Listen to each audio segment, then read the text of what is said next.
लोग चाहे किसी भी भाषा में बोलें, लेकिन लंबे समय तक सरकारों से हर भाषा में बात करने के बाद अब पता चला है कि वो केवल वोट की भाषा समझती हैं। हमने कहा कि अगर बिजली, पानी, सड़क के बारे में सामान्यतः जनता सरकारों से आकांक्षा करती है। हम कहते हैं कि हमें बिजली ना दो, हमें पानी ना दो, हमें सड़क ना दो, केवल गौ माता को राज्य माता कर दो, तो भी हम तुम्हारी जयकारा करें। देवभूमि के देवताओं ने अब उच्चारण कर दिया है कि गौ हत्या होते रहने से आप समस्या में ही जाने वाले हो। तो देवभूमि देवता आप कह रहे हैं, अब तो मनुष्यों की बात भी नहीं रह गई। उत्तराखंड देवभूमि है, यहाँ तीर्थ यात्रा का दृष्टिकोण, धार्मिक दृष्टिकोण, आध्यात्मिक दृष्टिकोण लेकर के व्यक्ति आता है, आप उसको यहाँ शराब परोसेंगे। और उनका ये कहना है कि जब हमको गौ हत्या न रोकने पर भी हिंदू जनता वोट दे रही है, तो हम काहे को गौ हत्या रोकें। हमने देखा है, आप क्या ये सरकार हो चाहे दूसरी पार्टी की भी सरकार हो, हमने 4-5 पार्टियों की सरकारों के समय में जो उचित बात थी उसको उठाया है, और हमने देखा है कि हर पार्टी की सरकार सुनना नहीं चाहती है। वो चाहती है कि वो गलत भी करे तब भी लोग कहें बहुत बढ़िया, बहुत बढ़िया। जय हिंद, जय भारत, जय उत्तराखंड। नमस्कार, मैं अजय नौटियाल भारत न्यूज़ लाइव में आपका स्वागत करता हूँ। इस समय हम चौपड़ धाम की खूबसूरत वादियों में हैं और यहाँ से एक आवाज़ उठ रही है गाय माता को राष्ट्र माता की उपाधि देने के लिए। सरकारों से लंबे समय से मांग चल रही है, लेकिन सरकारें भी हट अपना रही हैं और मान नहीं रही है और पूरे संत समाज एकजुट है। हमारे साथ बात करने के लिए है शंकराचार्य स्वामी अम्पी मुक्तेश्वरानंद महाराज जी। शंकराचार्य जी, सबसे पहले तो स्वागत है आपका। नारायण। हम देख रहे हैं कि लंबी लड़ाई आप लड़ रहे हैं। हमने देखा कि आपके भक्त कह रहे थे कि भाई आप पे तो नरसिंह आ जाता है, फिर भी सरकारें जाग नहीं रही है। ऐसा है कि वो नरसिंह है, फिर आपने कहा कि गुस्सा है मेरा वो। हाँ आपने कहा वो नरसिंह नहीं है, वो मेरा गुस्सा है सरकारों से। हाँ, सही है। नरसिंह भगवान तो भगवान है, उनकी क्या, अपने लोग क्या आवेश उसका लाए। बात यह है कि सरकारें हैं, और सरकारें पहले हम लोग सोचते थे कि लोगों के दुख दर्द को समझती हैं, लोग चाहे किसी भी भाषा में बोलें, लेकिन लंबे समय तक सरकारों से हर भाषा में बात करने के बाद अब पता चला है कि वो केवल वोट की भाषा समझती हैं। और उनका ये कहना है कि जब हमको गौ हत्या न रोकने पर भी हिंदू जनता वोट दे रही है, तो हम काहे को गौ हत्या रोकें। अभी तो हिंदू समाज को तय करना है ना कि गौ हत्या को बढ़ावा देते रहने वाले दल को भी अगर वो वोट करना चाहते हैं तो वो तो कर ही रहे हैं। तो अब हिंदू समाज अगर ये तय करेगा और घोषित करेगा कि गौ हत्या को प्रत्यक्ष, अप्रत्यक्ष, परोक्ष, अपरोक्ष, आगे से पीछे से कैसा भी समर्थन करने वाला, गौ हत्या को देखते हुए उसको सहन कर लेने वाला दल हमको स्वीकार नहीं है, हमारी भावना के अनुरूप नहीं है, तो फिर वो सुनेंगे। आपने जिक्र किया कि बिहार चुनावों में, क्योंकि सवाल वही था कि जब इस सोच के लोग विधानसभा में या देश की संसद में नहीं जाएंगे, तो गौ माता को राष्ट्र माता का दर्जा देने की मांग, उपाधि देने की मांग कैसे उठेगी। आपने कहा बिहार चुनावों में हमने देखा ये एक्सपेरिमेंट किया है, वो एक्सपेरिमेंट क्या है। नहीं, एक्सपेरिमेंट ये है कि वहाँ पर हम गए, वहाँ की जितनी भी पार्टियाँ हैं, कुछ राष्ट्रीय पार्टियाँ भी प्रादेशिक चुनाव लड़ रही थी, और कुछ प्रादेशिक पार्टियाँ थी जो वहीं का चुनाव लड़ती रही हैं और वो लड़ रही थी। हमने हर पार्टी के सामने प्रश्न रखा कि भाई गाय की रक्षा हम चाहते हैं, आप में से कौन है जो गाय की रक्षा करेगा, उसको हम वोट देना चाहते हैं। कोई पार्टी सामने आकर के बोलने के लिए तैयार नहीं हुई। तो फिर हम लोगों ने कहा कि भाई अब गाय को बचाने के लिए अगर कोई निर्दलीय हो तो वो शपथ पत्र दे। तो बहुत सारे निर्दलीय प्रत्याशी सामने आए जिन्होंने कहा हम गौ रक्षा करेंगे, तो उनको लोगों ने वोट देना शुरू किया है। अब ये शुरुआत बिहार से हो चुकी है, ये आगे भी बढ़ेगी। हमने देखा कि उत्तराखंड को देवभूमि कहा जाता है, देवों की भूमि। वहीं दूसरी तरफ हमने देखा कि महाराष्ट्र में कम से कम एक शुरुआत के तौर पे राज्य माता का दर्जा दे दिया गया है, लेकिन उत्तराखंड सरकार ने राज्य माता का दर्जा भी नहीं दिया है। आप लोगों ने यहाँ मांग भी की है लंबे समय से। तो क्या कहना चाहेंगे सरकार से, और सरकार क्यों इतना देर कर रही है। देखिए, अभी ये जो उत्तराखंड है और हिमाचल प्रदेश है, दोनों लगभग एक प्रकृति के हैं, एक संस्कृति थोड़े बहुत अंतर के साथ यहाँ विद्यमान है। अभी हिमाचल प्रदेश में देवों की डोलियाँ इकट्ठी हुई थी, और वहाँ पर क्या निकल करके आया, देवताओं ने कहा कि तब तक ये सब समस्या आपके सामने बनी रहेगी जब तक गौ हत्या नहीं रुकेगी। बहुत बड़ी बात कही है देवताओं ने। देवभूमि के देवताओं ने अब उच्चारण कर दिया है कि गौ हत्या होते रहने से आप समस्या में ही जाने वाले हो। तो देवभूमि देवता आप कह रहे हैं, अब तो मनुष्यों की बात भी नहीं रह गई। तो देवता भी अब इस बात को कहने लगे हैं, कह रहे हैं। कम से कम अब तो सुनने की जरूरत है। शंकराचार्य जी, एक चीज़ हमने और देखी कि जो संत समाज जो ये माँग उठाता है, अक्सर सरकारों को वो संत चुभते हैं। हम अक्सर नेताओं का, मंत्रियों का भी इंटरव्यू करते रहते हैं, तो हमने ये देखा जब आपने केदारनाथ सोना चोरी की बात भी उठाई और आप गौ माता को राष्ट्र माता की बात भी जब उठा रहे हैं, तो कह देते हैं कि भई वो तो अपोज़िशन के साथ है, वो तो कांग्रेस के एजेंट हैं। इसको लेकर सरकार को क्या जवाब है आपका? वो ढाल अपनाते हैं।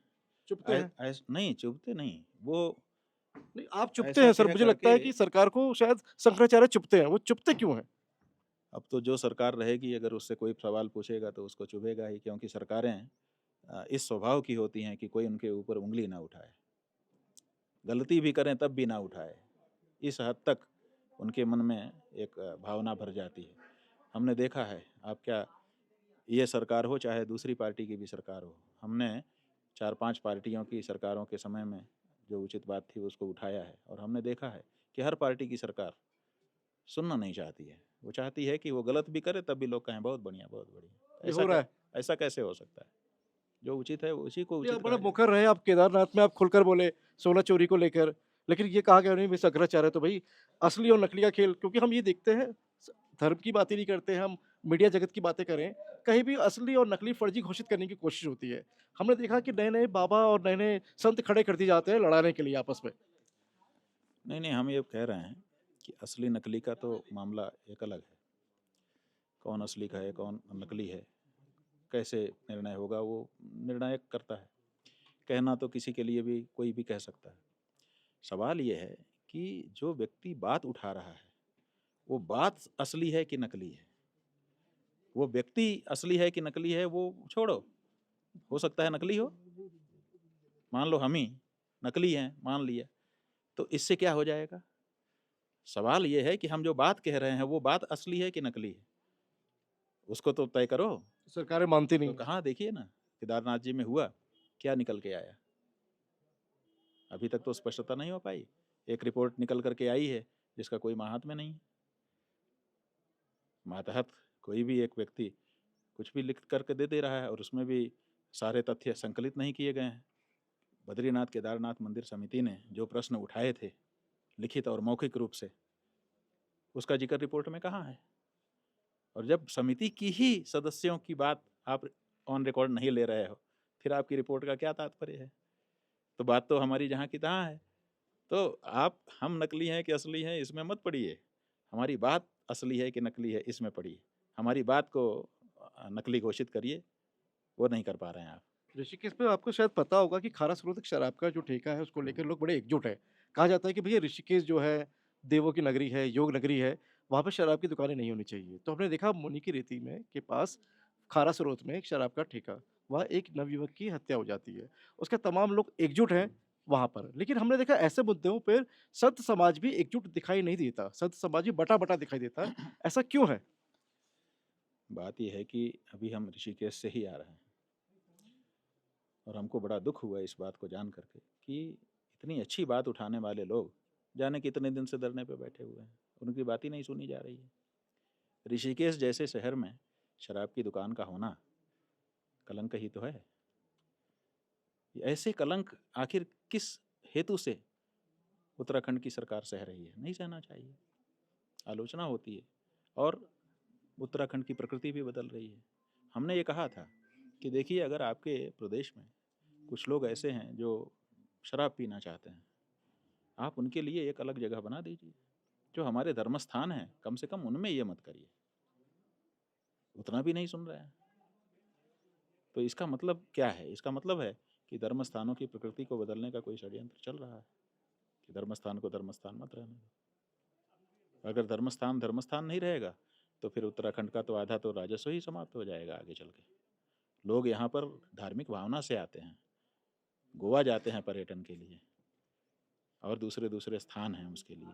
आप उत्तराखंड देवभूमि है, यहाँ तीर्थ यात्रा का दृष्टिकोण, धार्मिक दृष्टिकोण, आध्यात्मिक दृष्टिकोण लेकर के व्यक्ति आता है, आप उसको यहाँ शराब परोसेंगे और दूसरे आमोद प्रमोद के साधन उपलब्ध कराएंगे, तो वो तो आने लगेंगे, लेकिन यहाँ के जो परंपरागत लोग हैं वो टूट जाएंगे। अगर वो टूट जाएंगे तो आमोद प्रमोद वाले उतने ज़्यादा यहाँ नहीं आएंगे, क्योंकि उसके परमाणु यहाँ नहीं है। जैसे ही ये वाले टूटे वो भी टूट जाएंगे, देख लीजिएगा, फिर रोते रहो। मुख्यमंत्री पुष्कर सिंह धामी जी से कोई संदेश आपका? अब बात यह है क्या संदेश कहें, कई सारे संदेश रहते हैं। हम तो अभी तो हमने उनको निमंत्रित करना चाहा था, आमंत्रित करना चाहा था। ज्योतिर्मठ का नाम जोशी मठ हो गया था अपभ्रंश होकर के। हमारे गुरुजी ने वो मांग कभी लंबे समय से की थी, धीरे धीरे फिर जो धामी जी ने उसको स्वीकार कर लिया और उन्होंने नोटिफिकेशन करके ज्योतिर्मठ फिर से जोशी मठ का नाम कर दिया। हम लोगों को बड़ी प्रसन्नता हुई, हम लोगों ने उनको बधाई भेजी। अब हमने ये सोचा कि पहले हमारा मठ ही ज्योतिर्मठ था, अब पूरा नगर ज्योतिर्मठ हो गया, तो पूरा मठ हमारा मठवासी हो गए वहाँ के लोग, तो कम से कम एक दिन तो हम लोग सब इकट्ठा होकर के एक चूल्हे में भोजन कर लें।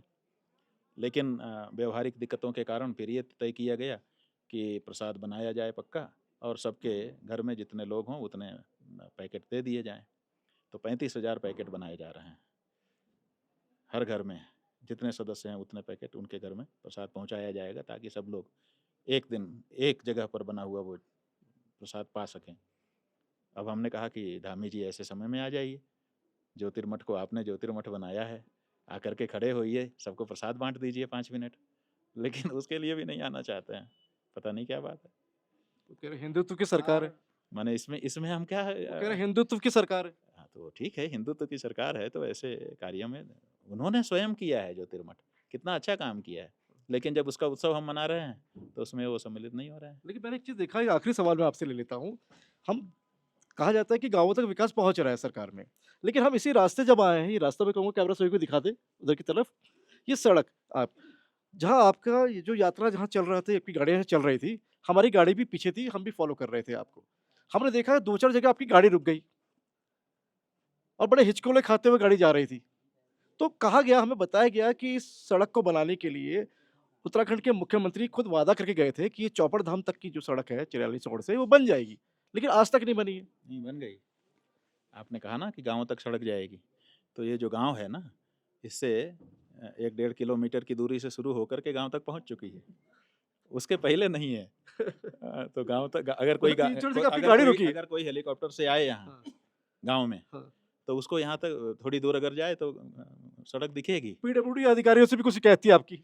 नहीं, हमको बताया गया कि ये जो प्रधानमंत्री सड़क योजना है, हाँ। उसके अंतर्गत गाँव से थोड़ी दूर तक की सड़क बन गई है। हाँ। जहाँ तक पीडब्ल्यूडी का क्षेत्राधिकार है, हाँ। वहाँ पर नहीं बनी है। हाँ। अब गाड़ी में हम लोग आ रहे थे, उसका चैम्बर बार-बार पत्थर में टकरा रहा था, हाँ। परेशानी हो रही थी। ऐसी परेशानी बहुत से लोगों को हो रही है।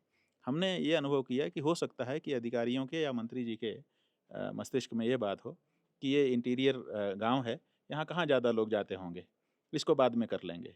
तो हम आपके माध्यम से उनको बताना चाहेंगे कि यहाँ चौपड़ धाम हो चुका है। गोपाल मणि जी यहाँ पर निरंतर कथा कह रहे हैं, देश से विदेश से बहुत जगह से लोग यहाँ आ रहे हैं। तो अब ये सड़क बहुत चल रही है और जो आ रहा है वो मतलब ना चाहते हुए भी आलोचना, हम क्या गाली क्या कहें, आलोचना कर रहा है। तो अगर ध्यान दे करके बनवा दें तो उनको लेकिन चॉइस दी है इतनी बचत हो जाएगी। सक्राजा जी, आपने एक चॉइस दे दी है, सड़क नहीं बनाते तो कोई बात नहीं, माफ कर दिया जाएगा, बस गाय को राष्ट्र माता की उपाधि दे दीजिए। हाँ, हमने कहा कि अगर बिजली पानी सड़क के बारे में सामान्यतः जनता सरकारों से आकांक्षा करती है, हम कहते हैं कि हमें बिजली ना दो, हमें पानी ना दो, हमें सड़क ना दो, केवल गौ माता को राज्य माता कर दो, तो भी हम तुम्हारी जयकारा करें। ये होते हैं हमारे साथ सक्राचार्य जी, जिनकी ओजस्वी वाणी जो समाज को जगाती है और कहीं ना कहीं राजनीतिक पार्टियों को भी जागृत करने का प्रयास करती रहती है। अब वो प्रयास कहाँ तक संभव हो पाया है ये तो फिलहाल बता नहीं सकते, लेकिन अगर गाय को राष्ट्रमाता की उपाधि मिलती है तो निसंदेह ही ये एक सकारात्मक संदेश जाएगा, ऐसा सत्य समाज कहता है। मैं भारत न्यूज लाइव के लिए रोपड़ धाम से कैमरा सहयोगी शिववर्धन सिंह के साथ अजय नौटियाल।